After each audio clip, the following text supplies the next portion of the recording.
So with all of that in mind, let me turn for a moment to some of the data. If I could go to the next slide.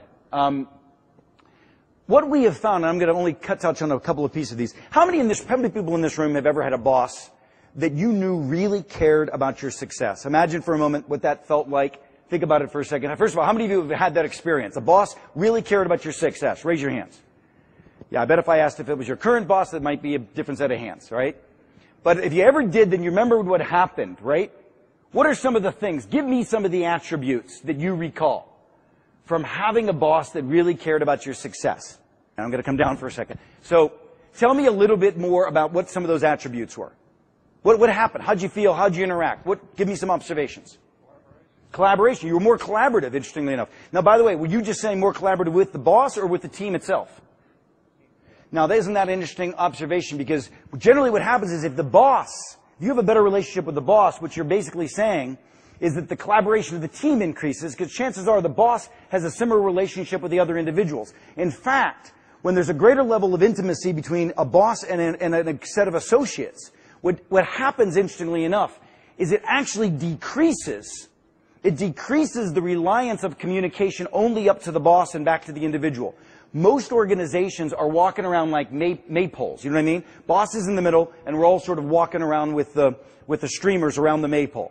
70% of the information flows, think about your own teams and your own communications, 70% of the information flows from the individual up to the boss, back down to the individual, to the boss, to the individual.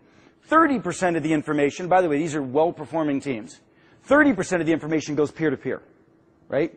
And usually that peer-to-peer component is only if something is overlapping or broken or there's a need to have that peer-to-peer communication. Otherwise, 70% goes up to the boss. Is this all making sense? Right.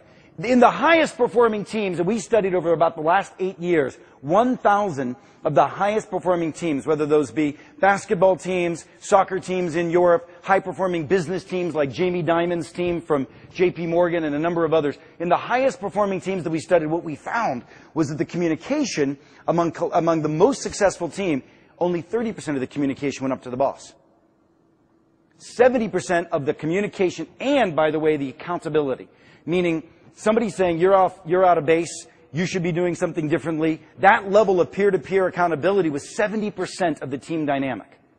Now imagine for a moment yourself, if you were able to take your own teams and transform your teams as CIOs to have 70% of the interaction being peer-to-peer, 70% of the action being peer-to-peer and even outside of your team to their key users, and not having to be the individual that has all of the decisions coming up to you as an individual. First of all, it would be off your shoulders to a great extent, but more importantly, imagine the productivity enhancement if the team itself took that responsibility. Does that make sense to you? All right, next point. So again, tell me more about that. What else happened when that boss was highly connected to you as an individual? What else do you remember? What's that? Empathy. But we all do stuff that gets in our way. It is empathy, in fact, that allows us to understand and forgive some of those things, as opposed to dialing up the behavior, getting all pissed off about it, and letting yourself chew up on that particular issue and not be willing to really understand another person's point of view. So you have more empathy. What else do you have when you had that relationship in the past? Maybe that was a dream team of some sort in the past. What else do you have? What? You had higher degrees of trust. What else? Common goals. That's it. Higher degrees of risk-taking. Yes, you did. And with that, higher degrees of innovation. Because what happens, let me just stay on this for a second. Imagine being in a team where you can say stupid stuff. Right? That only happens if you have enough social comfort. By the way, you guys have the best view here, okay? So I apologize in advance. The ability to walk into a room and be able to shoot from the gut and say stupid stuff, right, is the ability to innovate. If your people can't take social risk with each other, if they're so worried about what they're going to say, if they're so worried about the ramifications, if they have to be right all the time, they're not going to take the kind of social risks that will actually, maybe that one great idea that could radically reduce the cycle time of a new project introduction, or maybe that radical pink elephant that's been dancing around the damn room that everybody knows is true in a project that you're trying to shove through, and yet the user has no interest in it. I don't know if any of you has any empathy for what I'm talking about. And nobody says anything because they don't feel the social comfort and familiarity. They can't take the risk. So from a risk-taking perspective, one of the things that we did with JP Morgan and a number of the other banks is we interviewed a lot of the banks right at the end of the financial crisis and asked the question, do you remember the conversation that happened when you went down the rat hole, right, and started investing in mortgage-backed securities that were so risky that you shouldn't have been investing in the first place? Do you remember that conversation? Everybody remembered it. It was like one of these slow-motion train wrecks that they all remember and they'll never forget. And at JP Morgan and Jamie Dimon's group, the whole conversation took 45 minutes and they decided not to go there. This was a time when they were getting their butts kicked by Wall Street for not going there. By the way, is Guy here, the CIO at Jamie Dimon's group? Guy? Okay, so he's not here in the room. But you could ask him and he'll attest to it. He remembers this conversation. When you bound into the room there, somebody had this great proposal, we should do it. We're getting killed on Wall Street because we're not keeping up with the instruments that everybody else is keeping up to. There's profits on the table we're not taking. And what should we do? A young guy on the team said, I don't get it.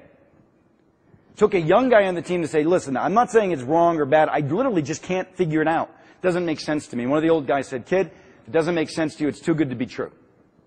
And they basically stopped after a little bit of yelling and screaming. After about 45 minutes, they decided not to go there. You go to another bank, I'm not going to name it, but they're no longer in existence. And we found 3 other banks that were exactly the same thing. In that same room, there were people that didn't get it. They didn't say anything because they were afraid of looking stupid, and the ramifications of looking stupid were too high. Right? Other individuals in that same room, and now, by the way, translate this to your own systems implementations. How many times would you want to have risks sitting on the table in people's guts and have them not express them? And I promise you it's happening. How many of you have ever been in a room, in a meeting that's critical to the success of one of your projects, and you only find out, like a period of time later, that people withheld their tongue for fear of their own taking of risk in the room? Raise your hand if you know what I'm talking about. How many of you are in rooms every day where people leave the room and that's when the real conversation happens? Raise your hand if you know what I'm talking about. Yeah, again, the giggling. There we go. Good. And the point is, shame on you if you're leading that room. Shame on you if you're leading that room. If this is your project, and I don't care if the organization as a whole is anathema to candor and anathema to risk-taking, but if you're leading the project and you can't facilitate enough safety in that room to understand what's going to bite you in the butt or what's going to elongate implementation cycle time, then shame on you as a leader of a project that can't cut through that culture. All right? I'm sorry to be so crass about it, but you understand what I'm saying? Tell me you get it. Right? That's your responsibilities, and it's not just being able to do a great Gantt chart anymore, folks. We, as change leaders, which is why what you hope to be in order to make the big bucks, in order to deserve to sit at the executive table, in order to drive the strategies of organizations into the future, are going to need to drive the culture change associated with the strategies that you're going to be suggesting. I'm not even talking about the onboarding of people. I'm just talking about driving the successful implementation without radical risk associated with it. Right?